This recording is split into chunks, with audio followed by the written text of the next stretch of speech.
السلام علیکم۔ آج ہم آپ کی خدمت میں حاضر ہوئے ہیں کاغذی شادی کے 18ویں حصے کے ساتھ، جو کہ تجسس سے بھرپور ہے۔ ویڈیو میں آگے بڑھنے سے پہلے آپ سب سے گزارش ہے کہ ہمارے چینل کو سبسکرائب کر لیں تاکہ ہر نئی آنے والی ویڈیو کا نوٹیفیکیشن آپ کو ملتا رہے۔ غرناطہ۔ یوشا سر، میرا نام کیتھرین کرس ایونس اور میں یوہنا الزبتھ۔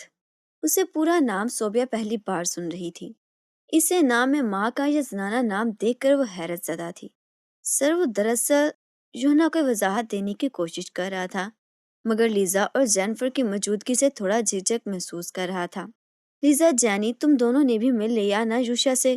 چلو اب میرے ساتھ آؤ، میں نے تم دونوں کے لیے فریش کپ کیک بنوائے ہیں، کھا کر بتاؤ کیسے بنے ہیں۔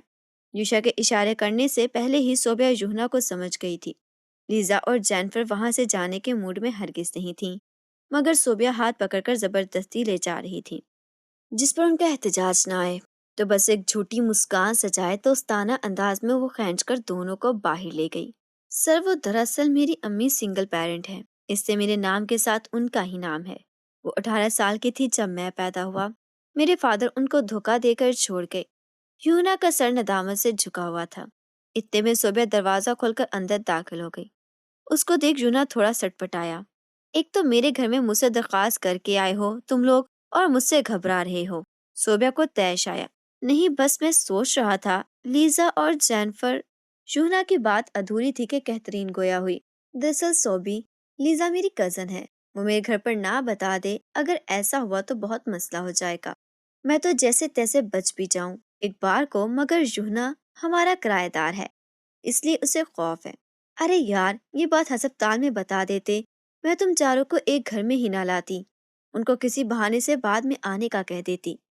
خیر، تم لوگ بات کر لو، میں ان دونوں کو کمپنی دیتی ہوں، اب اتنی بری میزبان بھی نہیں ہوں۔ اس دن اتنا دلچسپ مکالمہ چل رہا تھا اور بیچارے پادری صاحب مرحوم، کتنا برا ہوا ان کے ساتھ۔ نہ جانے کون لوگ تھے، کتنی بے رحمی سے مار دیا۔ اس واقعے کا ذکر سن کر وہاں موجود ہر شخص کا رد عمل مختلف تھا۔ کیتھرین کھوئی کھوئی سی تھی، کسی گہری سوچ میں۔ یوشا بالکل خاموش تھا، جیسے زبان ہلی تو سچ اگل دے گی، اور یونا اس کے چہرے پر خوف کی پرچھائی حاوی تھی، جیسے شاید اگلی باری اس کی ہو۔ تو انہوں نے اس رات والے مناظرے کے بعد اپنی کیفیات سے یوشا کو آگاہ کیا۔ پھر سوال جواب کا سلسلہ شروع ہوا۔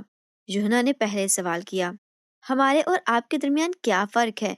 اگر آپ اور ہم اہل کتاب ہیں تو آپ لوگ کیوں نہیں بائبل کو مانتے؟ کیتھرین، کیا آپ کا بھی یہی سوال ہے؟ یوشا نے اس کو مخاطب کیا۔ ویسے تو اور بھی ہیں، مگر یہ سوال اچھا ہے، میں بھی جاننا چاہوں گی۔ یوہنا، کیتھرین، مسلمانوں کا عقیدہ یہ ہے کہ اللہ رب العزت نے جتنے پیغمبران اسلام کو دنیا میں بھیجا، ہم سب پر ایمان لاتے ہیں۔ ہم ان سب کی بہت عزت کرتے ہیں، جیسے ہم حضرت محمد صلی اللہ تعالیٰ علیہ وآلہ وسلم کی عزت کرتے ہیں۔ ہمارے لیے سب عزت میں برابر ہیں، لیکن جیسے اللہ نے قرآن میں فرمایا، ہم نے بعض کو بعض پر فضیلت دی۔ سورہ آل عمران آیت نمبر 1۔ اس لیے ہم رسول اللہ صلی اللہ علیہ وآلہ وسلم کو فضیلت میں بڑا مانتے ہیں۔ دوسرا، ہم چاروں آسمانی کتابوں کو یکساں اہمیت دیتے ہیں، ایمان لاتے ہیں، لیکن مانتے صرف قرآن کو ہے۔ وجہ یہ ہے کہ اللہ پاک نے پرانی تمام شریعتوں کو منسوخ کر کے شریعت محمدی کو ماننے کا حکم فرمایا۔ دوسری سب سے بڑی وجہ انجیل یا بائبل پر عمل نہ کرنے کی کہ بہت ساری باتیں آپ کی شریعت کی اور ہماری شریعت میں ایک ہی ہیں، مگر اتنی آسان تحریف ہو چکی ہے کہ انجیل اب اپنی اصل میں باقی نہیں رہی۔ کہ آپ دونوں اس بات کو مانتے ہیں کہ تحریف ہوئی ہے؟ کیتھرین کا سر جھکا ہوا۔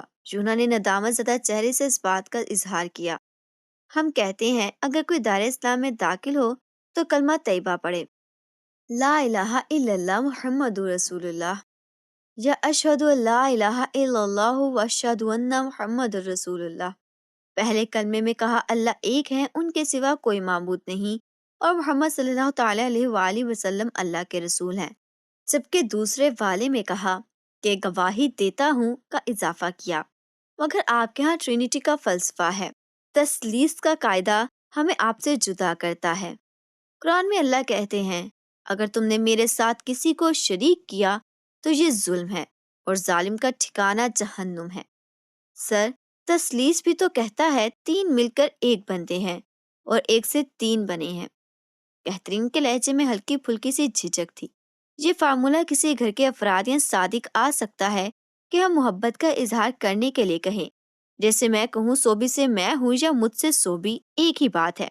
لیکن آج تم لوگ اس سب کے باوجود سوبی سے اس بارے میں بات نہیں کر سکتے کیونکہ وہ اس حصے میں اتنی معلومات نہیں رکھتی۔ یہ سب باتیں تو انسانوں کے حوالے سے ہو گئیں۔ اب بات کرتے ہیں اس عظیم ہستی کی جنہوں نے اس کائنات کو تخلیق کیا، اور نہ صرف تخلیق کیا، اس کائنات میں موجود ہر چیز کو رزق بھی وہی پہنچاتے ہیں، مشکلات سے بھی وہی نکالتے ہیں۔ آپ کے عقیدے کے مطابق حضرت عیسیٰ علیہ السلام اور مریم علیہ السلام کا انتقال ہو چکا ہے۔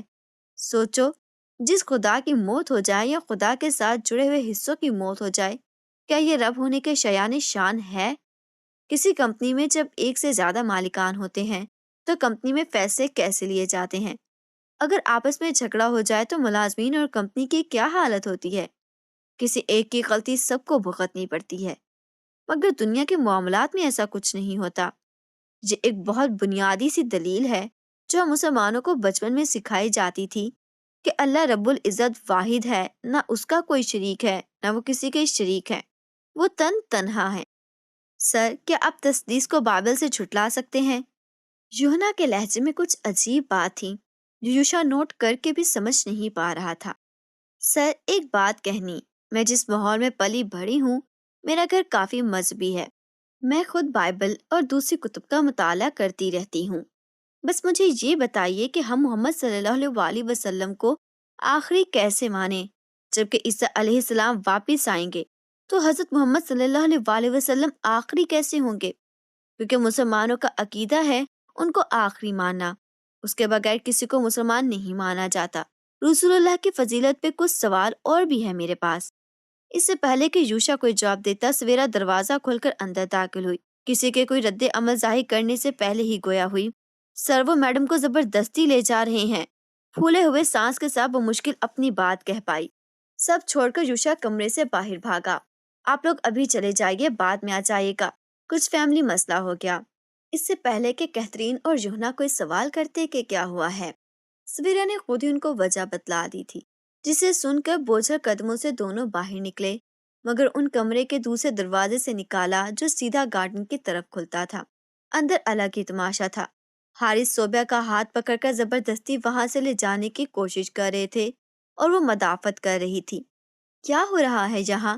یوشا کی گرجدار آواز پہ حارث کی گرفت ڈھیلی ہوئی۔ موقع پاتے صوبیہ ہاتھ چھڑا کر یوشا کی طرف بڑھ گئی۔ کمرے میں گارڈز پوزیشنز لیے کھڑے تھے۔ اسی کے ساتھ ہم اختتام کرتے ہیں اپنے ناول کے 18ویں حصے کا۔